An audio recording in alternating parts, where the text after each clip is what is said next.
Good morning. Good to see you. I'm Nicky Campbell. Welcome to The Big Questions. We're back in South London at the Harris Academy in Peckham to debate one very big question. Does evidence undermine religion? Hare Krishna, not an Abrahamic faith?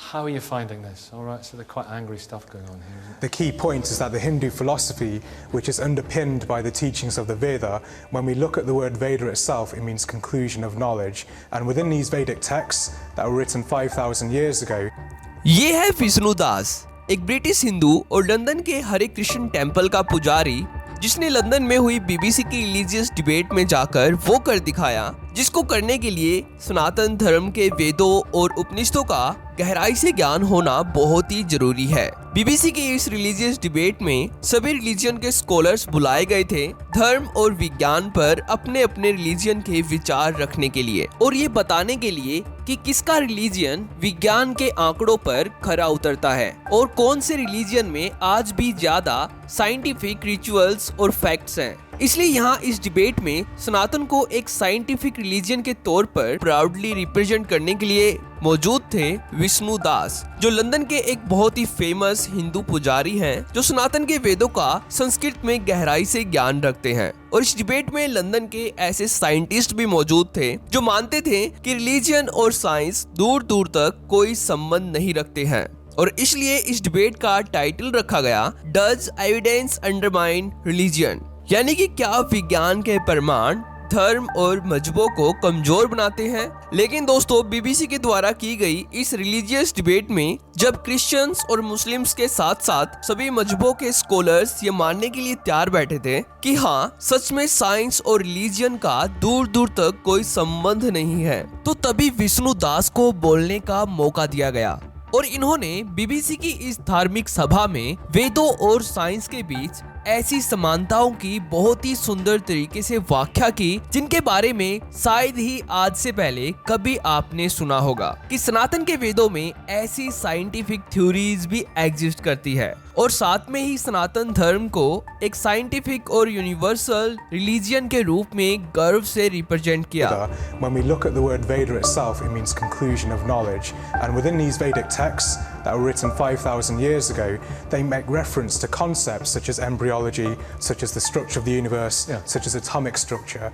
And when we actually observe these scientifically, when we look at, for example, the stages of embryonic development. लेकिन दोस्तों, जहाँ पर भारतीय होंगे वहाँ मंदिर तो बनेगा ही और सनातन की संस्कृति इतनी फैल गई है कि अब तो विदेशी भी जो पहले इंडियंस को छोटा समझते थे तो वो भी अब हमारे मंदिरों में पुजारी बन रहे हैं। अभी आप यही देख लो कि अयोध्या में जो राम मंदिर बना है उसकी चर्चा पूरी दुनिया में हुई। दुनिया के कोने कोने से लोग राम मंदिर के केवल इनॉग्रेशन के लिए आए थे और आपने ये आर्टिकल तो जरूर देखा होगा।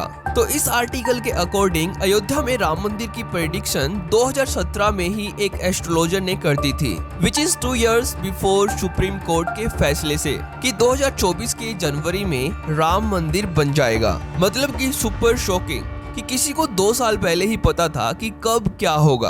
अगर हमें भी अगर सोचो अपनी लाइफ के बारे में पहले से ही पता चल जाए तो कैसा होगा।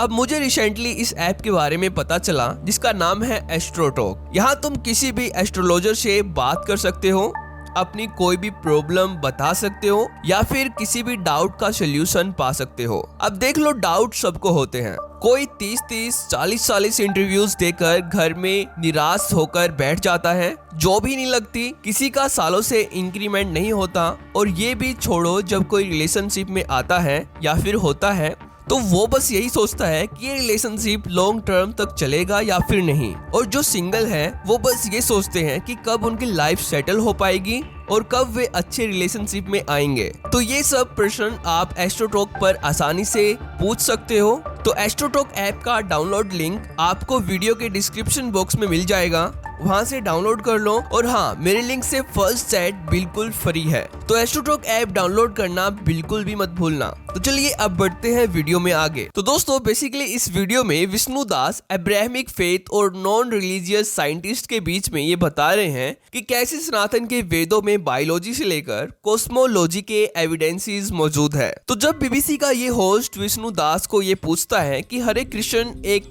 अब्राहमिक फेथ नहीं है, तो आप इसमें कैसे आए, और आप कहते हैं कि आपके पवित्र ग्रंथ वेद हैं जिनमें मनुष्यों के बारे में कुछ असाधारण भविष्यवाणियां हैं, तो हमें बताओ वेदों में ऐसा क्या छुपा है। तो इस पर विष्णु दास कहते हैं कि सबसे पहले मेरा विश्वास ये है कि विज्ञान और धर्म साथ साथ चल सकते हैं। इसमें मुख्य बात ये है कि हिंदू धर्म की नींव ही वेदों की शिक्षाओं पर आधारित है, क्योंकि वेद शब्द का अर्थ ही ज्ञान है। और इन वेदों के ग्रंथों के भीतर जो 5000 साल पहले लिखे गए थे, इनमें concepts of embryology, structure of universe and atomic structure की व्याख्या मिलती है, जैसे कि ब्रह्मांड की संरचना कैसे हुई, परमाणु की संरचना कैसे हुई, और एक माँ के पेट के अंदर मानव शरीर का निर्माण कैसे होता है, जिसे भ्रूण विज्ञान कहा जाता है। तो वास्तव में हम उदाहरण के लिए विशेष रूप से भ्रूण के विकास के चरणों को देखते हैं, तो वेदों में इसकी सटीक जानकारी मिलती है। और साथ में ही विष्णु दास ने यह भी बताया कि वेदों में केवल विज्ञान ही नहीं बल्कि कलयुग की कड़वी सच्चाई भी बताई हुई है, कि कलयुग में धर्म की आड़ में पाखंड और लड़ाइयाँ भी होंगी, जो आज की सोसाइटी में साफ साफ दिखाई देता है। What's described in the Vedic literature is that at this point in humanity is described as an age of quarrel and hypocrisy. We can see that in society people are living to excess.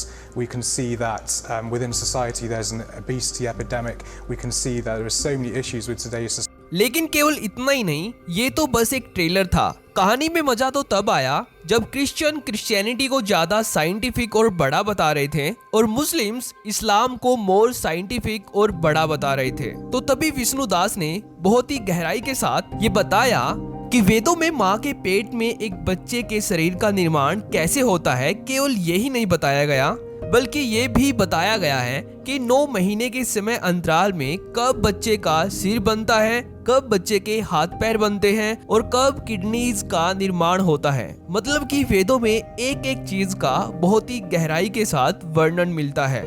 लेकिन दोस्तों प्रश्न ये भी है कि विष्णु दास अपने मजहब को छोड़ के सनातन धर्म में कैसे आए। तो दोस्तों विष्णु दास ने इस्कॉन के माध्यम से यानी कि international society for Krishna consciousness के माध्यम से सनातन धर्म अपनाया हुआ है, और ये अपने वेदों के ज्ञान से बहुत सारे विदेशियों को सनातन धर्म में लीन कर चुके हैं, और पिछले कई सालों से ये पूरी दुनिया में सनातन का प्रचार करते फिर रहे हैं। तो हमारा दिल से सैल्यूट है विष्णु दास को। ऐसे ही विष्णु दास ने बीबीसी की इस डिबेट में बैठे सभी मजहबों के स्कॉलर्स को ब्रह्म ज्ञान देकर सनातन को गर्व से रिप्रेजेंट किया। तो अगर आपको ये वीडियो इंपॉर्टेंट लगे तो इसको अपने रिलेटिव्स के साथ जरूर शेयर कर देना, और अगर आपको ये वीडियो पसंद आई तो इस वीडियो को लाइक करके इस चैनल को सब्सक्राइब भी कर लेना। तो थैंक्स फॉर वॉचिंग।